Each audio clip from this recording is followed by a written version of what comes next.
ఓం నమో వెంకటేశాయ. ఎప్పుడు కూడా on an average 85-87 వేల మందికి రెగ్యులర్ గా దర్శనం చేయించడంలో అడ్మినిస్ట్రేషన్ కూడా ఎప్పుడు కూడా ముందుండి నడిపించిందని చెప్పొచ్చు.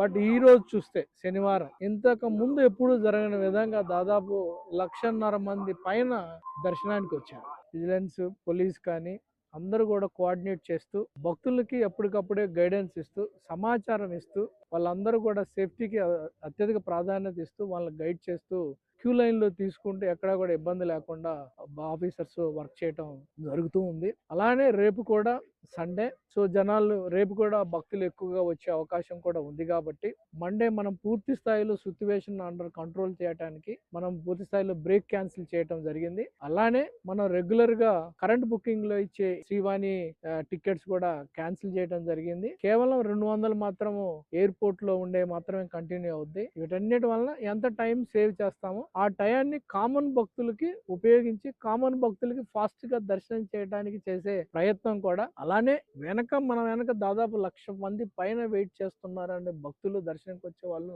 అది అర్థం చేసుకొని దర్శనానికి రావాలి. అందరు హెచ్ఓడి ఆఫీసర్స్ కానీ కింద పని చేసే వాళ్ళు కానీ అందరూ కూడా వాళ్ళకి ఆఫ్ ఉన్న క్యాన్సిల్ చేసి అందరిని కూడా కొండ మీద ఉండమని చెప్పడం జరిగింది. పోలీసు కూడా అడిషనల్ ఫోర్స్ తీసుకోవడం జరిగింది. అందరూ కూడా చాలా కోఆర్డినేషన్ తోటి సామాన్య భక్తులకి తొందరగా దర్శనం చేయాలి, వాళ్ళ సేవల్లో ఎక్కడ రాజీ పడకూడదు అనే ఒక ఉద్దేశంతో అందరం కూడా కలిసి పని చేస్తున్నారు. అందరికి కూడా ఏ రకమైన ఇబ్బంది లేకుండా చేస్తామని ఆశిస్తూ నమో వెంకటేశాయ.